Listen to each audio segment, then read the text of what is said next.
Assalamualaikum warahmatullahi wabarakatuh.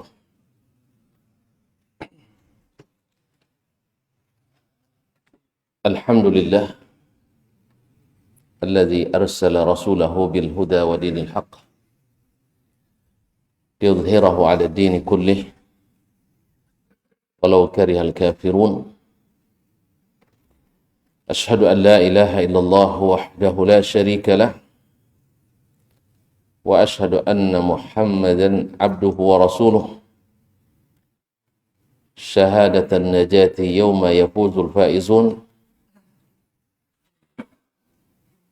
Allahumma salli wa sallim wa barik wa zid wa an'im ala abdika wa rasulika Muhammad wa ala alihi wa ashabihi wa man tabi'ahum bi ihsanin ila yaumiddin.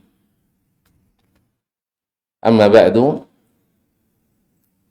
fa usi nafsi wa iyyakum ayyuhal muslimun wa ayyatuhal muslimat al-hadirin wal hadirat wal musyahidina wal musyahidat awil mustami'ina wal mustami'at bi taqwallahi azza wa jal rabbil ardi was samawat fa innahu qad fazal muttaqun. Ya ayyuhalladzina amanu taqullaha haqqa tuqatih wa la tamutunna illa wa antum muslimun. Bapak-bapak dan ibu-ibu, saudara dan saudari, adik-adik dan anak-anak yang hadir di Masjid Zaid bin Thabit radhiyallahu ta'ala anhu, ataupun yang mendengarkan serta menyaksikan dimanapun berada. Alhamdulillah, subuh ini mudah-mudahan bagi kita bercahaya. Semoga datangnya kita ke rumah Allah ini dalam kegelapan, Allah balas dengan cahaya yang menerangi. Di akhirat, di saat tak ada cahaya kecuali yang Allah berikan kepada orang-orang beriman. Nabi mengatakan, gembirakanlah orang-orang yang berjalan di tengah kegelapan ke rumah-rumah Allah bin nurit tam yaumal qiyamah, dengan cahaya yang sempurna dan terang benderang pada hari kiamat. Ini sebenarnya adalah taufik dari Allah Tabaraka wa Ta'ala, diberikannya kemudahan, diberikannya keikhlasan dan kecenderungan hati kita. Oleh itu mari kita bersyukur kepadanya. Mudah-mudahan nikmat ini semakin terasa dan mudah-mudahan dengannya kita menghadap ilahi. Amin ya rabbal alamin. Ma'asyarul kiram, kaum muslimin dan muslimat yang dimuliakan, selawat dan salam kepada Nabi kita Sayyiduna Muhammad sallallahu alaihi wasallam yang telah menerangkan kepada kita jalan ini sehingga terang dan mudah dilalui. Tinggal kita mau atau tidak mengikuti. Yang mengikutinya dapat hidayah dan selamat. Dan siapa yang tidak mengikutinya tak dapat hidayah dan pasti tersesat. Mudah-mudahan kita menjadi pengikut yang setia dan taat, yang tidak banyak cerita tapi banyak berbuat, tidak banyak berbalas kata tetapi lebih banyak mengikut. Ma'asyarul kiram, karena itu adalah jalannya orang-orang atau generasi yang setelah mendapatkan cap radhiyallahu ta'ala anhu atau radhiyallahu anhum wa radu an, yaitu mereka tidak banyak bertanya tapi banyak bekerja, tak banyak membahas tapi banyak melakukan, dan tidak banyak mendebat tapi langsung meyakini, karena yang datang dari Allah dan Rasul pasti benar. Ma'asyarul kiram dirahmati Allah, untuk itulah kita belajar tentang sunnah-sunnah Nabi alaihi salatu wassalam, yang salah satunya melalui majlis kitab Ar-Risalah ini, yang ditulis oleh Imam Asy-Syafi'i yang digelar dengan Nasirul Hadis, yang menolong hadis, yang menghidupkan sunnah. Oleh sebab itu kita kenali dia dari tulisannya dengan dekat, mudah-mudahan kita tidak tersesat. Ma'asyiral kiram, kemarin kita terlalu panjang bercakap, ya, sedikit menukil dari Imam Syafi'i. Sekarang mudah-mudahan kita lebih banyak mendengar Imam Syafi'i daripada kita yang banyak bercakap. Masih dalam bab Allah menjelaskan kepada makhluknya, tentu saja yang berakal ini, manusia dan jin, bahwa beliau, Allah SWT telah memfardukan kepada Rasulnya mengikuti apa yang diwahyukan kepadanya. Lalu Allah berikan pula wa ma syahida lahu bihi min ittiba'i ma umira bih, dan Allah sudah berikan kesaksian bahwa Nabi telah mengikuti apa yang diperintahkan kepadanya. Wa min hudahu, dan bahwasanya Nabi SAW telah berada di atas hidayah yang Allah turunkan. Wa annahu hadin liman ittaba'ah, dan bahwa Nabi itu memberi petunjuk bagi siapa yang mau mengikut kepadanya. Kita berhenti pada pembahasan tentang sunnah Rasulullah SAW ma'a kitabillah. Sunnah Rasulullah SAW bersama kitabullah itu ada dua bentuk atau dua wajah. Ahaduhuma nassu kitab. Yang pertama, bentuk pertama, nassu kitab. Satu nas dengan kitab, yakni sama dengan Al-Quranul Karim isinya. Fattaba'ahu Rasulullah sallallahu alaihi wasallam kama anzalallah. Lalu Nabi sallallahu alaihi wasallam mengikutinya seperti yang diturunkan Allah tabaraka wa taala. Berarti Allah turunkan secara nas, Nabi menyebutkan dan melaksanakan seperti itu. Oleh itu tafsir Al-Quran itu sudah jelas di zaman Rasulullah sallallahu alaihi wasallam. Jadi Nabi bukan hanya bawa teks tetapi juga memahamkan, membawa pemahaman. Jadi jangan lagi cari pemahaman di luar yang dipahami oleh Nabi alaihi salatu wassalam. Ini permasalahan di situ. Sudah jelas itu pemahamannya dari Allah dan Rasul sallallahu alaihi wasallam. Allah secara nas, Rasul SAW mengikutinya dengan perkataannya, dengan perbuatannya atau takrirnya. Sudah lengkap.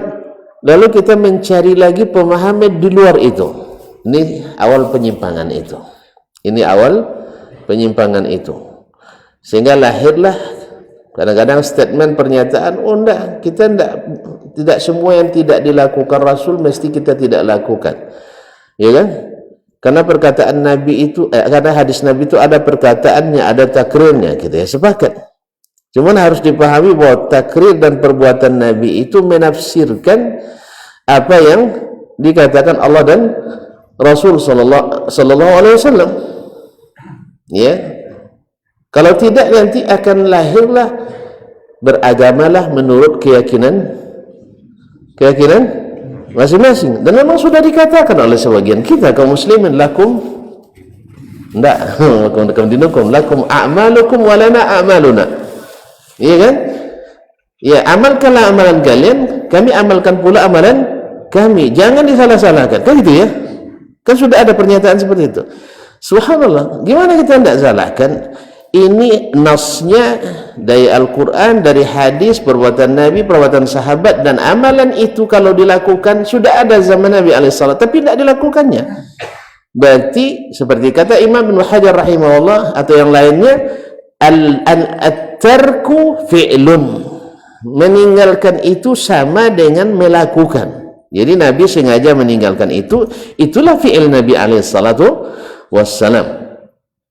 Ya, Nabi meninggalkan itu maknanya adalah fi'il Nabi alaihissalatu wassalam. Jelas ya? Jadi Nabi meninggalkannya dengan sengaja. Banyak amalan Sebenarnya bisa dilakukan di zaman Nabi dengan tujuan yang juga dianjurkan oleh Nabi, tapi tidak dilakukan oleh Nabi SAW, maka itu namanya at-tarku fi'lun. Nampaknya tuan-tuan berharap ada contoh juga nampaknya. Ini kalau contoh ribut tuan-tuan nanti, itu masalahnya. Kalau udah bikin contoh kan ribut jadinya. Ya. Iya, tapi panjang lagi, tidak selesai juga, tidak nambah lagi kita nanti. Maka memang Imam Syafi'i kata-katanya singkat padat. Jadi kalau tidak dijelaskan, itulah nanti menurut keyakinan masing-masing. Allah musta'an. Jadi siapa yang Nabi SAW pakai contoh juga ya. Misalnya yang selalu jadi pembahasan orang tentang baca Yasin di kuburan misalnya kan. Baca Yasin di kuburan. Ini yang biasa melakukannya atau yang tidak mau menyalahkannya, dalam tanda petik tidak mau untuk memperbaikinya. Dia katakan hadis dari riwayat Imam Abu Daud misalnya, dan hadis ini rawinya ada yang majhul, artinya laisa bihujjah. Ala kulli hal, hadis secara ini dhaif. Iqra'ul Qur'an, iqra'u Yasina ala mautakum. Bacalah Yasin kepada orang yang mati di antara kamu. Baik. Ini hadis andainya sahih. Oke, sahih. Disunnahkan baca Yasin buat orang meninggal. Nah, sekarang apa maknanya? Apa maknanya baca? Apakah orang yang sudah meninggal atau yang akan meninggal? Hah?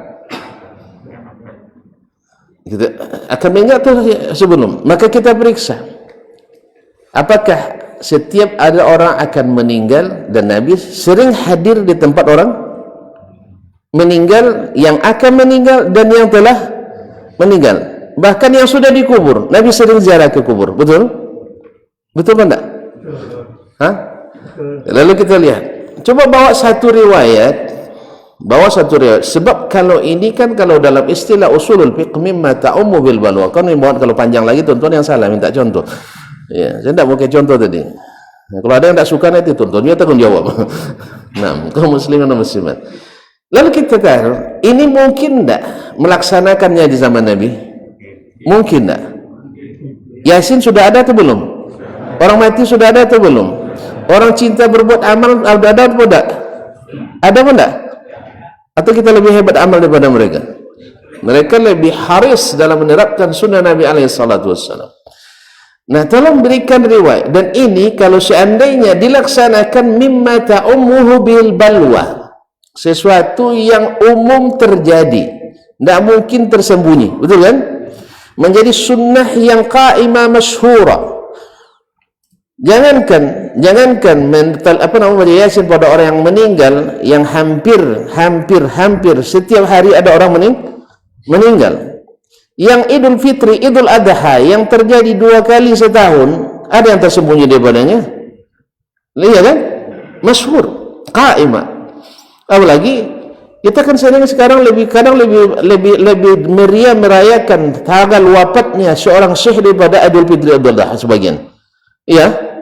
Lebih banyak biayanya untuk haul daripada hari raya. Kalau hari raya anggap hari raya mengharap sumbangan. Tapi kalau untuk haul banyak donatur yang nyumbang. Saya ulang lagi. Untuk hari raya itu panitia berharap banyak dapat sumbangan dari fakir miskin. Dari orang-orang yang salat kan.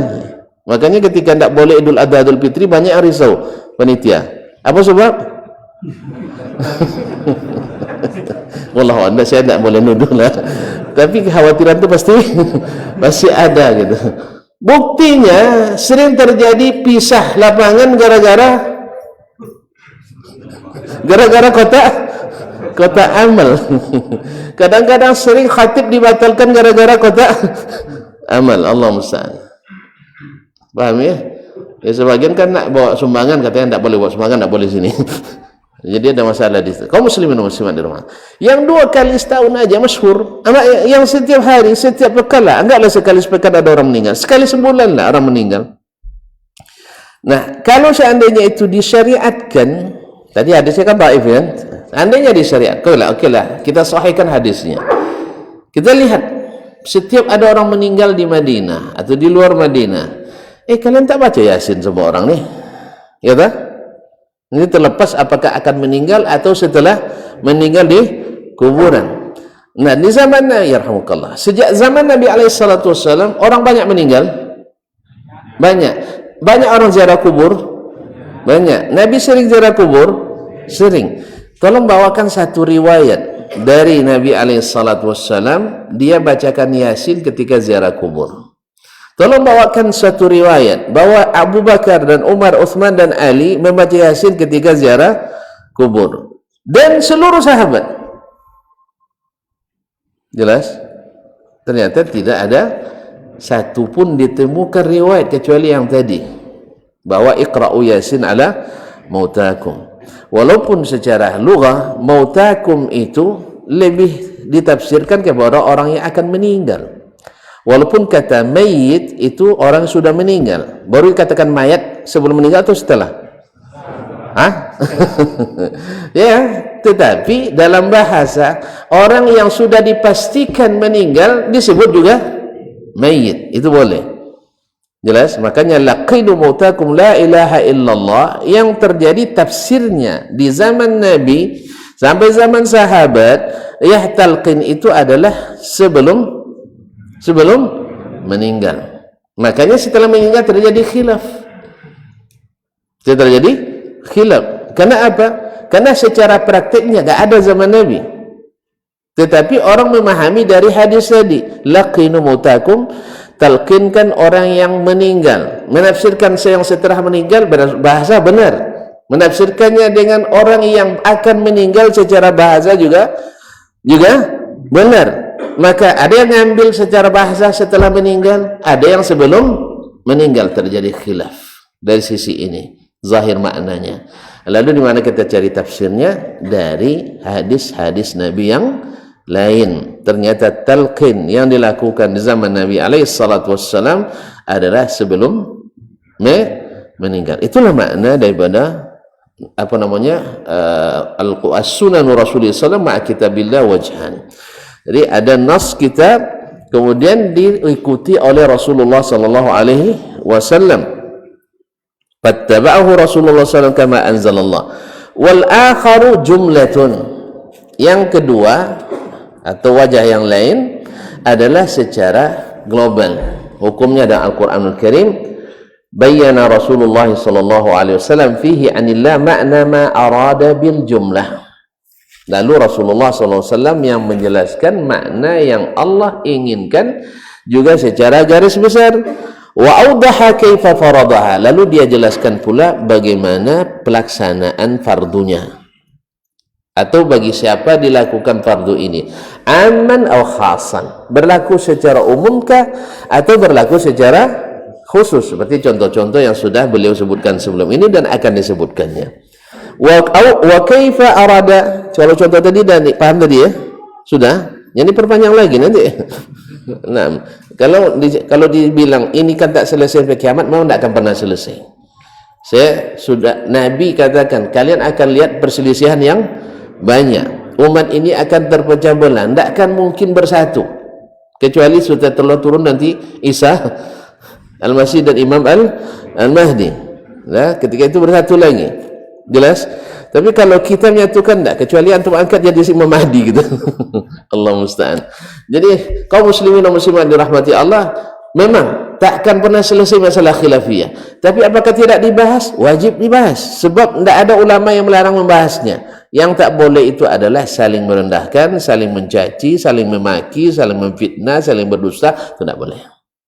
Tapi kalau menjelaskan seperti ini, wajib. Karena antum melihat yang saya katakan itu salah, dalam keyakinan aku, wajib sampaikan ke saya. Jelas? Tapi jangan maki saya. Tidak ada yang ngerti Ustaz itu satu pun katanya. Iyalah, gimana lagi kaum muslimin. Salah saya membaca, boleh saja. Tapi jangan bilang saya tidak pandai nahwu sharaf. Dulu hafal alfiyah saya tidak pandai nahwu sharaf. Kan lucu kadang. Salah baca, biasalah. Orang salah, tapi jangan tuduh saya memalsukan.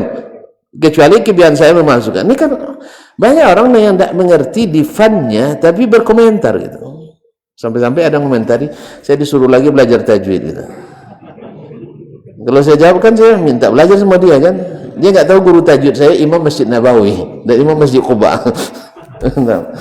Ya, Syekh Muhammad Ayub guru Quran kami.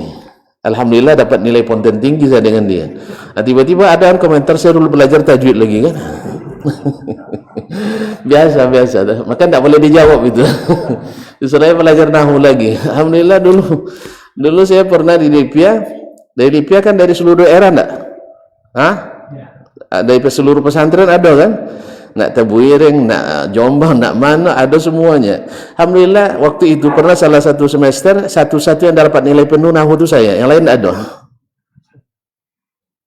Astagfirullahaladzim. Ini terbawa perasaan juga nampaknya. Enggak, saya bukan tidak mau belajar, mau, tapi antum yang gurunya. Tolong ajarkan saya. Jadi artinya kaum muslimin dan muslimat memfitnah, menghina, merendahkan tidak boleh.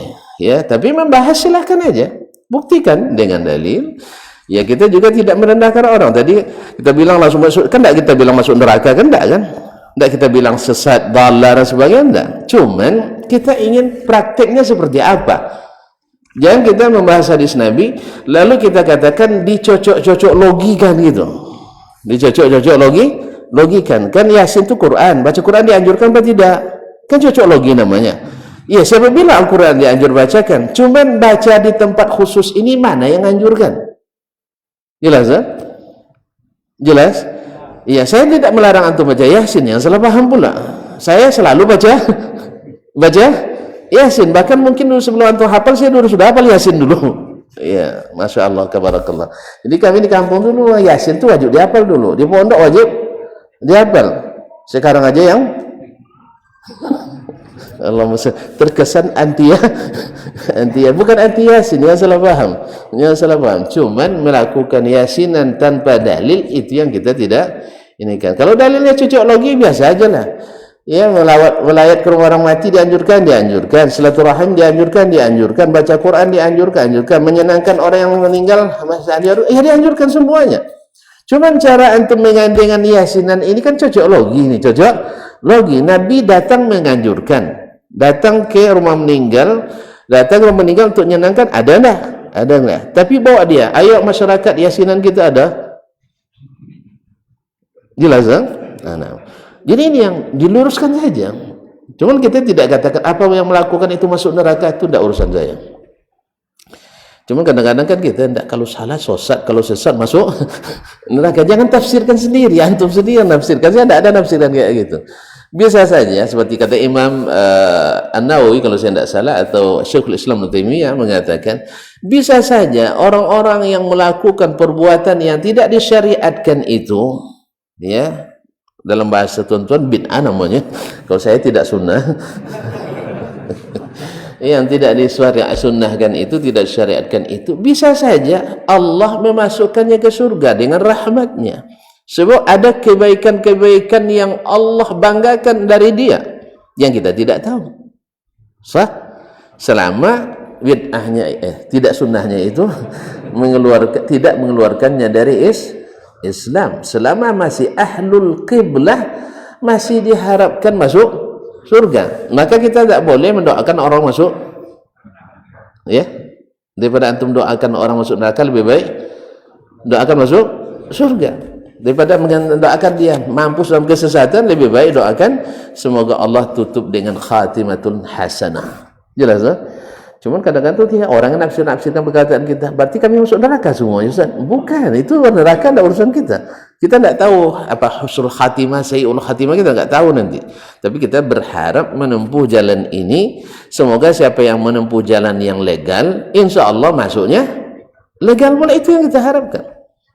Tapi mana tahu orang ini dapat apa, ada koneksi kan, tiba-tiba masuk tengah jalan dia, ya kan, awak di awal mulai dia masuk tengah jalan, atau mungkin pas mau keluar ada helikopter ngantar dia misalnya, lebih duluan dia keluar dari kita, dari pintu tol itu.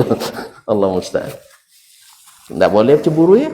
Zalika fadlullah yutihi may yasha.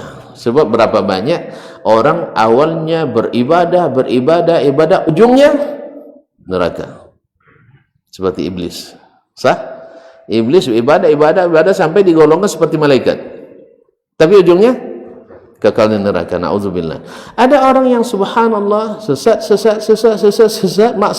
maksiat. Allah inginkan dia masuk surga, di akhirnya dia ucapkan kalimat la ilaha illallah, ditimbang dengan seluruh dosa itu la ilaha illallah lebih berat. Allah lebih tahu apanya. Cuma apakah boleh kayak gitu? Saya gitu aja loh Ustaz. Nanti antum tahu akan dapat itu apa enggak? Ya, sudah berusaha untuk baik pun bisa saja, apalagi berusaha untuk buruk. Cuma kan ada lebih umum keadaan siapa yang membiasakan menggambarkan sesuatu, matinya juga dalam keadaan seperti itu. Harapan kita seperti itu. Pada umumnya yang menempuh jalan lurus insya Allah berakhir lurus insya Allah. Ada satu-satu yang tidak. Sebagaimana orang yang berbuat maksiat selalu biasanya berakhir dengan maksiat. Ada satu-satu. Antum milih yang satu-satu atau milih yang umum? Milih yang umumnya selamat. Ma'asyarul kiram dirahmati Allah SWT. Mohon maaf ya, gara-gara tutur minta contoh. Ya saya tidak mau tadi. Tapi kayaknya kalau tanpa contoh susah untuk dipahami. Kemudian Rasulullah SAW menjelaskan kaifa faradaha, bagaimana Allah fardukan aman atau khasan, umum atau bersifat khusus. Wa kaifa arada an ya'tiya bihil ibad, dan bagaimana pula caranya hamba melakukannya. Jadi cara itu sudah jelaskan. Bagaimananya umum atau khususnya sudah dijelaskan. Maka tinggallah kalau antum baca kutubul fuqaha, para ahli fikih kita, selalu mereka mentaksis ayat dengan ayat atau dengan hadis, atau mentaksis hadis dengan hadis, bukan dengan keinginan sendiri. Ketika ada yang mencoba masukkan pendapatnya, dikritik atau didebat oleh yang mengkritiknya dengan dalil. Antum mentaksis sesuatu dengan hawa, bukan dengan dalil. Ini dalil berlaku umum. Makanya terjadilah perdebatan di antara para ulama. Kapan terjadi perdebatan? Ketika ada salah satunya yang menyimpang. Salah satunya yang menyimpang. Kalau yang tidak menyimpang, tidak berdebat dia, paling-paling itu benar, ini juga benar. Karena ada ikhtilaf, namanya ikhtilafut tanawwu', antara milih yang afdol atau yang bukan afdol, itu namanya tanawwu'. Atau versinya bermacam-macam. Misalnya doa iftitah kita. Ya kalau dulu sekarang tak ada, saya tidak tahu lagi merek itu. Kalau sudah Allahumma ba'id, ini pasti Muhammadiyah ini gitu. Pasti Muhammadiyah nih. Ya dah? Kalau Allahu akbar kabira walhamdulillahi katsira wajjahtu wajhiya lillazi fatara as-samawati wal ardh, ini pasti NU nih. Dulu padahal semuanya milik umat Islam. Nah, cuman karena warga Muhammadiyah lebih sering menghafalkan Allahumma ba'id baini wa baina khataaya kama ba'adta bainal masyriqi wal maghrib ila akhirih. Kalau enggak NU lebih sering mentalkinnya wajjahtu wajhiya lillazi fatara as-samawati wal ardha hanifan musliman wa ma ana minal musyrikin, dan seterusnya.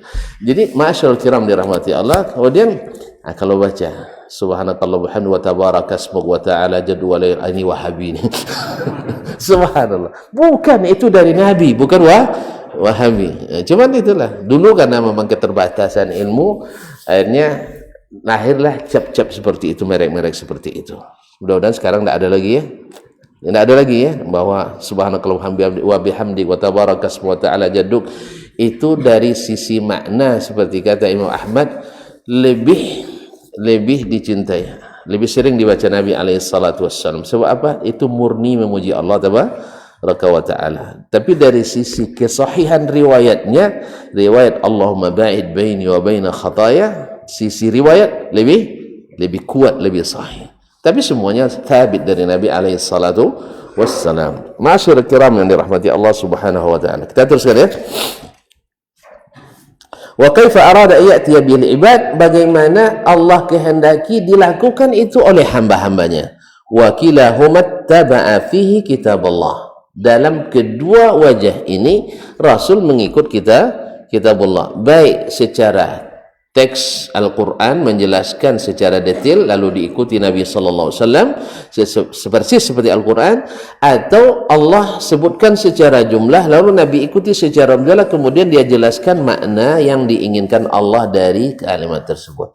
Oleh sebab itu kaum muslimin dan muslimat, Nabi itu tidak dusta. Dia bilang bahwa kalau kalian ikuti Quran dan Sunnah, kalian tak akan sesat. Kau tinggalkan kalian di atas jalan yang terang benderang. Apalagi yang tak terang. Makanya jangan cari lagi di luar daripada Sunnah Nabi SAW. Tapi HP tidak ada Sunnah Ustaz. Ada, antum aja tidak baca. Hah? Antum tak baca, antum a'lamu bi umuri dunyakum. Masalah dunia kalian lebih tahu, nak berek pipo, nak opo, nak kipo. Terserah antum. Ya, nak 3G, 4G, 6G, apa lagi? Ada 7G? Belum ya? Buat 7G bang, dah pun salah. Itu antum a'lamu bi umuri dunyakum. Pesawat tidak ada. Ada tuan-tuannya tidak baca. Wal khayla wal bighala wal hamira litarkabuha. Apa? Ya, wal khayla wal bighala wal hamira litarkabuhu wa zina wa yakhluqu ma la ta'lamun. Ada dalam sunnah Nabi alaihi salatu wasallam. Cuman kita aja yang kurang membacanya atau kurang memahaminya. Jadi oleh itu kaum muslimin, peci haji ada zaman Nabi. Nah, ini bukan peci haji, peci Arab. Bukan peci haji, peci Arab. Orang Arab belum haji sudah nak pakai peci ini. Kalau kita peci tidak ada peci nasional di sini. Oh, ada satu sana. Ini mantap, masya Allah. Peci nasional. Oh, ada rupanya. Ini mah agak Aceh. Orang Aceh ya? Bukan, Melayu. Masya Allah, tabarakallah. Ini peci tidak ada hubungannya dengan yang bilang pula peci Hindu nanti salah tuan-tuan. Ya, kaum muslimin dan muslimat dirahmati Allah SWT. Ini pecinya orang Indonesia, ini pecinya orang Arab. Cuma dulu baru pakai ini orang Indonesia karena sudah haji. Ya, belinya di Mekah memang. Makanya disebut peci haji. Padahal peci Arab. Jelas? Nah. Qala, berkata Imam Asy-Syafi'i rahimahullah, falam a'lam min ahli ilmi, saya tidak mengetahui ada ulama, ahlul ilmi ulama ya, mukhalifan fi anna sunan Nabi sallallahu alaihi wasallam min thalathati wujuh. Saya tidak mengetahui ada seorang pun ulama mukhalifan yang berbeda pendapat fi anna sunan Nabi sallallahu alaihi wasallam, bahwa sunnah Nabi sallallahu alaihi wasallam min thalathati wujuh, yaitu dari 3 wajah, 3 bentuk. Fajtama'u minha ala wajhain. Jadi sunnah itu kata Imam Syafi'i menurut ulama atau para ulama yang saya belajar kepadanya atau saya mendengar tentangnya, membaca tulisannya, mereka tak ada khilaf bahwa sunnah itu terbagi 3. Ini menurut Imam Asy-Syafi'i, atau 3 wajah atau 3 bentuk. Fajtama'u ala wajhain, minha ala wajhain. 2 wajah mereka sepakat, 2 bentuk mereka sepakat. Apa itu? Minha fajtama'u minha ala wajhain. 2 wajah, 2 bentuk mereka sepakat, tidak ada khilafnya. Nanti yang ketiga baru terjadi khilaf di antara mereka. Wal wajhani yajtami'ani wa yatafarra'an. Dua wajah yang pertama itu yajtami'ani wa yatafarra'an, kadang-kadang bertemu, bersatu dan bercabang-cabang pula. Bersatu dan bercabang pula. Ahaduhuma ma anzalallahu fihi nassa kitab. Diulang lagi yang tadi. Apa yang Allah turunkan secara nas dalam Alkitab, Al-Quranul Karim. Fabayyana Rasulullah sallallahu alaihi wasallam mithla ma nassal kitab. Lalu Nabi jelaskan persis seperti yang dinaskan oleh Alkitab. Ya, kemarin sudah panjang lebar kita sebutkan ya, ketika Allah mengatakan misal dirinya Ar-Rahmanu 'alal arsy istawa. Maka kita dapatkan Nabi SAW menjelaskannya dalam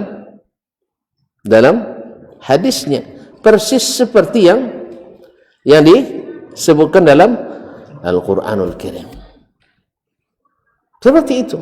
Misalnya doa tentang syafaatul kubra. Nabi mengatakan, lalu Nabi para umat kan manusia datang ke Adam alaihissalam. Lalu Adam angkat tangan, mohon maaf, saya dilarang makan buah khuldi, tak bisa saya tahan. Allah hari ini murka, saya tidak bisa menghadap. Gitu? Akhirnya diusulkan oleh Adam, pergilah ke Nuh alaihissalam. Nuh kan orang Rasul pertama dan salah satu ulul azmi minar rusul, Rasul yang paling termulia di antara Rasul yang paling termulia, kelima kan.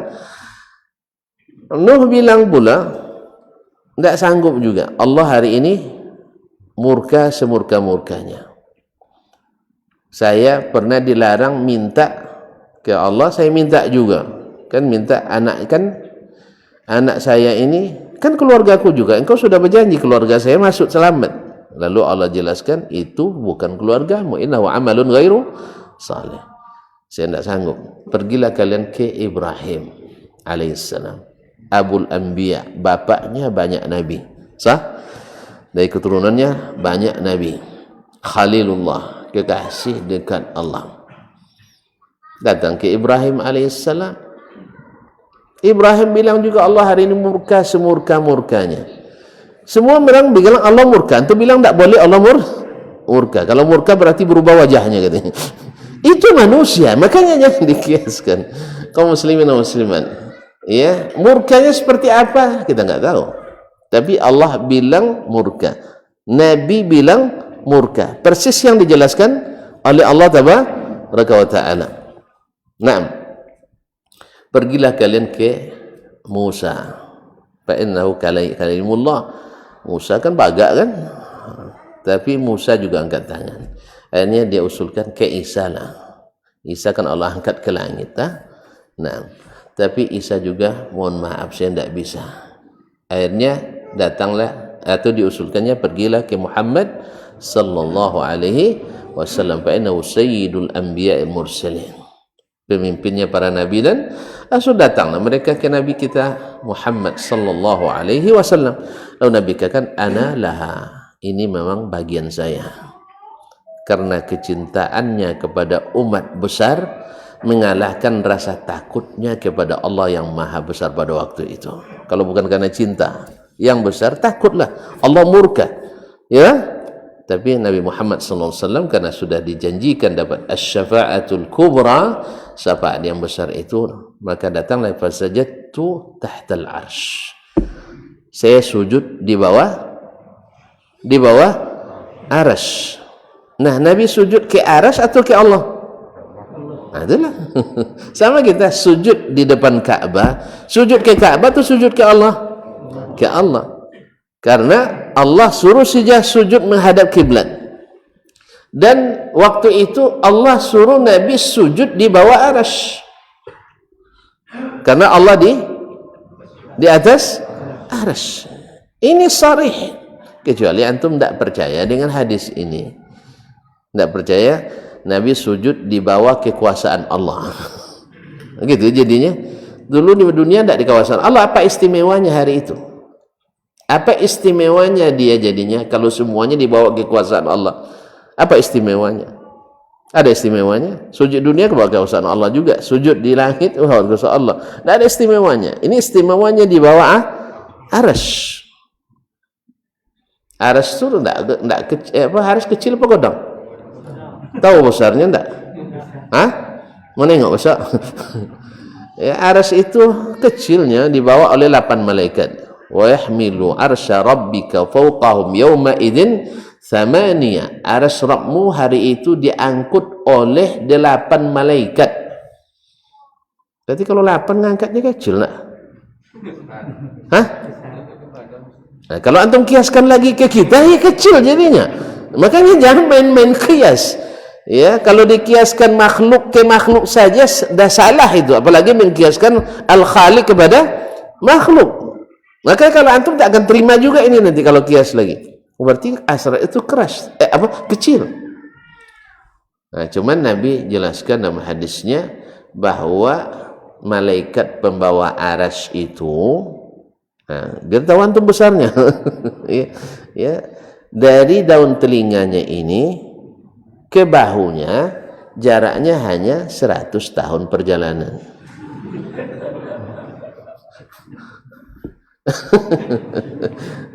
Syekh, bosan? Nah, itulah. Antum keliling dunia sampai 100 tahun. Berarti bagi malaikat pembawa arsy dunia ini besar apa kecil? Kecil sekali, mungil. Apa namanya? Apa bahasanya? Mungil ya. Nah, masyaallah kiram dirahmati Allah SWT. Jadi besarnya dari daun telinganya sampai ke bahunya hanya perjalanan 100 tahun. Oh, saya tidak percaya sebelum uji coba Ustaz. Tentu tidak uji coba dulu. Kaum muslimin dan muslimat dirahmati Allah tabaraka. Jadi arsy itu besar. Nah, jadi semuanya Nabi jelaskan seperti yang Allah jelaskan. Lalu setelah penjelasan Allah, lalu penjelasan Nabi, kemudian ijma'nya sahabat, antum belum juga yakin? Lebih yakin dengan pendapat antum? Lebih yakin dengan logika antum? Lebih yakin dengan analogi antum? Maka di sini kita bertanya dengan pertanyaan besar. Ya tak? Memangnya Nabi bicara pakai bahasa apa? Bahasa apa Nabi berbicara? Bahasa Arab. Arab yang dipahami oleh orang Arab atau yang tidak dipahami? Dipahami. Allah bicara dalam Quran pakai bahasa apa? Arab. Dipahami tidak oleh orang Arab? Dipahami. Dan apakah setelah mereka paham Allah di arsy, mereka berpikir apa tidak? Orang Arab punya pikiran pun enggak? Punya akal pun enggak? Atau jangan antum bilang mereka primitif ya?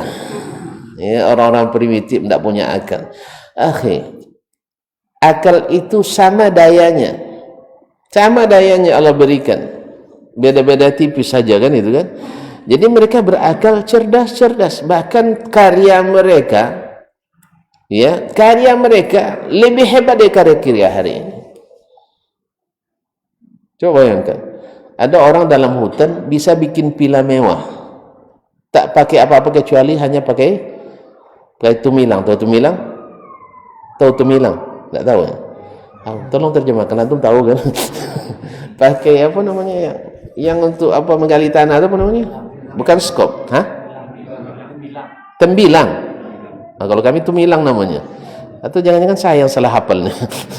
Tapi sering main itu dulu. Nah, jadi kaum muslimin tanpa alat. Orang pakai traktor, pakai kren, pakai apa kan? Nah, dia sendiri. Tidak percaya? Pergi tengok sana ke hutan. Kaum muslimin dan muslimat dirahmati Allah. Jadi mereka cerdas, walaupun tidak tamatan perguruan tinggi. Ini contoh Imam Syafi'i, cerdas pun enggak? Dia tamat mana? Universitas Islam Madinah? Enggak, dia tamat Masjidil Haram. Ya, tamat Masjidin Nabawi, tamat ngaji di Masjid Jami' Umayyin, atau kemudian di Baghdad, kemudian di Jami' Amr bin As di Mesir. Belok-belok masjid jadi ulama yang terkenal sampai hari kiamat. Jadi masyaallah kiram dirahmati Allah. Makanya ketika ada yang mengatakan mereka itu berpikirnya masih pendek, antum yang sumbu pendek. Ya, mereka berpikirnya sudah ke akhirat, antum masih pikir di dunia. Mereka sudah pikir ayat-ayat datang dari langit, antum masih di kolong langit pertama. Mereka jauh lebih hebat dari kita. Makanya mereka menjadi generasi terbaik umat. Cuman banyak cerita, memang mereka tidak mau banyak cerita. Seperti kata Imam Ibn Rajab mengatakan, kalau mereka mau bercerita, antum bisa tulis 20 jilid, mereka 200 jilid bisa mereka tulis. Jelas ya? Cuma mereka tidak mau memperpanjang cerita, tetapi memperpanjang amalnya nyata.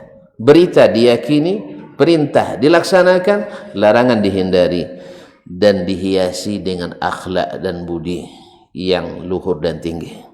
Itu mereka. Maka jangan coba-coba menandingi Abu Bakar kan. Cuma Abu Bakar ada kitab. Berapa jurnal yang dia sudah terbitkan? Berapa artikel yang sudah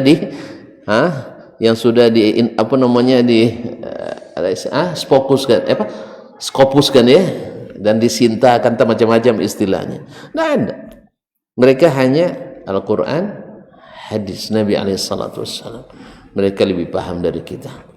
Makanya keliru besar ketika dalam ilmu sejarah Islam kita didapatkan suguhan bahwa masa keemasan Islam itu di abad ketiga di masa Bani Abbasiyah.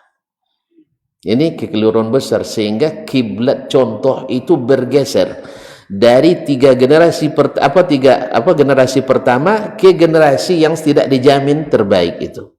Oleh sebab itu sekarang kita harus rubah cara berpikir ini, mindset ini, bahwa masa keemasan Islam itu adalah di masa Sayyiduna Muhammad sallallahu alaihi wasallam, karena Allah yang sebutkan sempurna.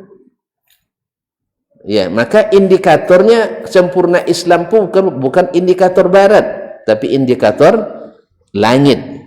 Barat itu kecil itu. Tadi lah bilang, bumi menurut bumi bumi di pandangan malaikat pembawa aras kecil apa besar? Kecil dunia ini. Kecil sekali, kerdil sekali. Maka Allah sudah memuji generasi itu terbaik. Nabi SAW mencetuskan generasi terbaik persis yang dijelaskan Allah Taala. Maka oleh sebab itu kita harus rubah mindset kita bahwa generasi terbaik umat ini dan masa keemasan Islam itu ada pada zaman Muhammad sallallahu alaihi wasallam, sehingga nanti cara beragama kita pun berubah total. Kalau ketika kita menjadikan masa keemasan Islam itu abad ketiga masih Bani Abbasiyah, kita akan suka berdebat karena orang hebat di zaman itu yang ahli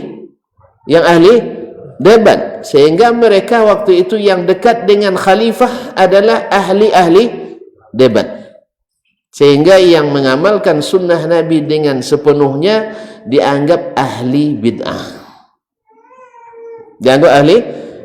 bukan ahli sunnah yang asli, tapi palsu. Jelas ya? Jadi Muhammad bin Abu Du'ad itu sezaman dengan Imam Ahmad.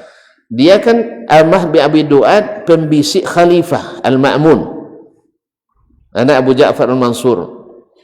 Ya, akhirnya karena digambarkan Barat itu filsafat Yunani itu di mata Khalifah olehnya, sehingga Imam Ahmad yang tidak mau mempelajari itu, bukan tidak paham, ya, dia tidak menganggap itu ilmu yang diislamisasi, maka dibisikkanlah kepadanya Imam Ahmad ini anti perkembangan pemikiran Islam.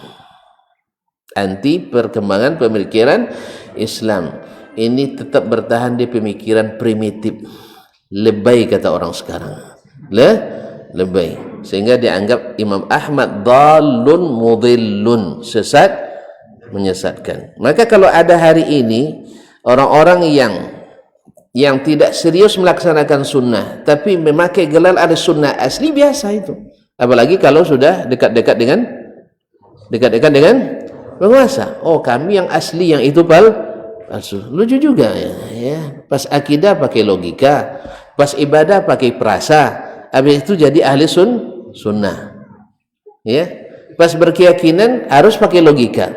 Pas beribadah menurut rasa. Lalu menjadi ahli as-sunnah asli pula. Ya. Asli pula. Adapun yang berakidah menurut sunnah, beramal menurut sunnah, bermuamalah menurut sunnah, berakhlak dan berbudi menurut sunnah, dianggap ahli sunnah KW palsu, produk GS Garuda Sakti. Nah, engkau sunnah. Kan kaum muslimin muslim. Gimana pula datangnya yang agamanya berdasarkan logika? Tadi saya katakan akidahnya berdasarkan, kan dia bilang logika. Kalau tidak bisa dinalar tak diterima. Gitu ya? Tak bisa dinalar tak diterima. Kemudian ibadahnya asal rasanya bagus, walaupun tak ada sunnahnya, dianggap sunnah itu bagian dari agama. Nah, ini dianggap ahli sunnah asli. Anggap ahli sunnah asli. Sedangkan yang menerima seluruh berita dari as-sunnah tanpa dibeda-bedakan ahad atau mutawatir, asal sabit dari Nabi diyakini, ya kan? Kemudian beribadahnya tak mau keluar dari sunnah. Asal tak ada sunnahnya, kita tak laksanakan. Orang cakap itu baik, biarlah mereka lakukan. Kita tak mau lakukan. Apa pasal? Rugi kita meninggalkan amalan Nabi, mengikuti amalan wali. Ya tak? Mana tinggi Nabi atau wali? Alhamdulillah lebih tinggi Nabi. Wali, Nabi itu dapat wahyu. Wali kadang-kadang dapat wangsit. Ya tak? Kalau Nabi jelas dapat wahyu, kalau wali kadang-kadang dapat wangsit. Wangsit dari mana? Syaitan. Makanya kaum muslimin dan muslimat, tidak akan mungkin kita meninggalkan amalan Nabi gara-gara amalan wali. Nah, yang seperti ini dianggap tidak ahli sunnah asli. Itu sudah ada sejak zaman dulu. Imam Syafi'i rahimahullah berhadapan dengan Hafs al-Fard al-Karabisi, ya, dia juga ahli debat yang juga dekat dengan penguasa, cuman belum begitu seperti di zamannya Ahmad bin Abi Du'ad, sehingga Imam Syafi'i dianggap menyesatkan olehnya. Cuman karena waktu itu belum dominan seperti zaman Imam Ahmad di khalifah, di pemerintahan, sampai 4 khalifah menekan Imam Ahmad, hampir-hampir dibunuh. Apa sebab? Karena Imam Ahmad karena menunaikan sunnah Nabi, seperti ibadahnya berdasarkan sunnah, ibadahnya berdasarkan sunnah, muamalahnya berdasarkan sunnah, dianggap ahli sunnah palsu, sehingga dianggaplah ahli bid'ah. Yang asli siapa? Ahmad Abi Du'ad, yang akidahnya berdasarkan filsafat Yunani, karena harus sesuai logika. Begitulah mainnya logika itu kaum muslimin dan muslimat. Begitulah mainnya rasa. Oleh sebab itu agama itu bukan logika dan rasa, tetapi adalah logika dan rasa menyesuaikan dengan dalil, bukan dalil yang harus menyesuaikan dengan rasa dan logika. Jelas tak? Jadi antum kalau dituduh tak asli, tidak apa salah, sebab penilaian manusia itu memang tak asli rata-rata. Yang asli itu penilaian Allah dan Rasul sallallahu alaihi wasallam. Kepadanya lah kita berhukum. Kalau antum meyakini Allah di atas arsy, ini Al-Qur'annya, ini hadisnya. Oh enggak, sahabat dulu enggak paham dah, enggak paham, masa diterima keyakinannya? Kan ada yang bilang sahabat enggak paham maknanya dah. Namanya tafwid, namanya ikuti asli. Jadi Nabi bicara bahasa Arab yang enggak dipahami oleh orang Arab. Allah turun Al-Qur'an dalam bahasa Arab yang enggak dipahami oleh orang Arab. Oh enggak, mereka paham, cuma diam-diam aja. Ya Allah ya Rabbi. Ya kalau paham diam bagus daripada enggak paham tapi banyak cakap. Jadi kaum muslimin dan muslimat, lucu, ajaib itu ya, ketika bahwa ayat-ayat sifat enggak dipahami maknanya dah. Lalu bahasa apa yang dipakai? Entahlah atau bahasa mana.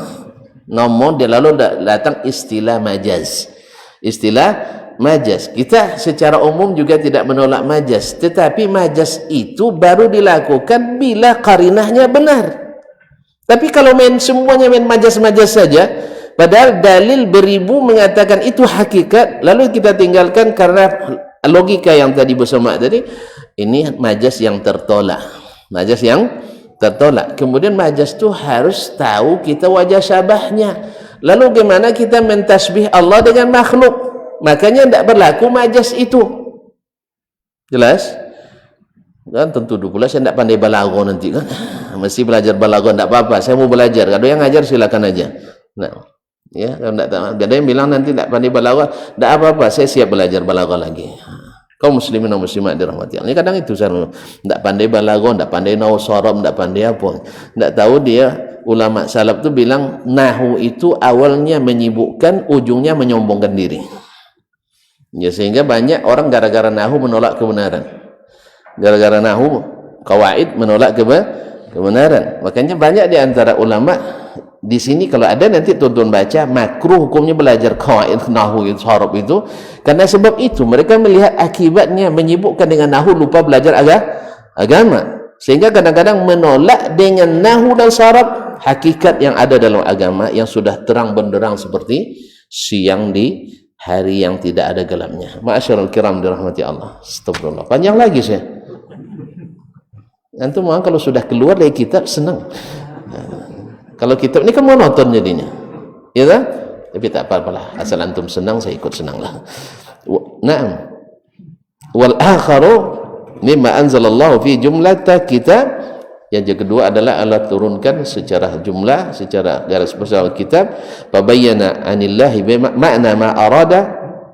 Lalu Nabi SAW menjelaskan makna yang dikehendaki Allah. Berarti Nabi sudah menjelaskan apa yang dimaksud oleh Allah. Kalau tidak ada keterangan, berarti itu yang dimaksud dengan bahasa asli tadi, bukan bahasa yang majaz seperti yang didakwakan tadi. Wa hadzanil wajhanil ladzani lam yakhtalifu fihima. Ini dua wajah yang tak ada berselisih ulama di dalamnya. Satu, persis seperti Al-Quranul Karim. Yang kedua, Nabi jelaskan lebih detail dibanding yang ada dalam Al-Quranul Karim. Kita dibatasi waktu. Memang zaman kita ini ilmu dibatasi waktu. Kalau zaman dulu waktu dibatasi oleh ilmu. Baru selesai. Tak apalah, insyaAllah kita sambung pekan depan ya. Pekan depan dah hari raya Pak. Tuh ngaji juga kita hari raya. Hah? Oh Selasa. Selasa Rabu Kamis. Tuh tetap ngaji juga. Taib. Ya sebab di Bangkinang hari raya pun minta ngaji juga. Saya bilang rehatlah dulu. Ya, kami rehatnya dengan ngaji ni Ustaz lah. Saya tengoklah nanti. Rehatnya dengan ngaji itu katanya. Karena kan hari zikir, termasuk zikir yang afdal adalah menuntut ilmu. Tapi saya inginkan mereka bebas gitu ya, nak berkunjung ke keluarga, tapi juga dilarang. Itu masalahnya.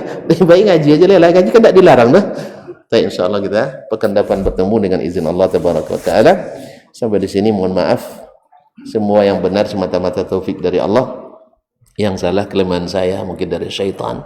Kepada Allah saya mohon ampunan, kepada bapak dan ibu, saudara-saudari mohon dimaafkan dan juga diberikan masukan. Wallahu taala alam wa sallallahu ala nabiyyina Muhammadin wa sallam wa subhanakallahumma wa bihamdik asyhadu an la ilaha illa anta astaghfiruka wa atubu ilaik. Wassalamualaikum warahmatullahi wabarakatuh.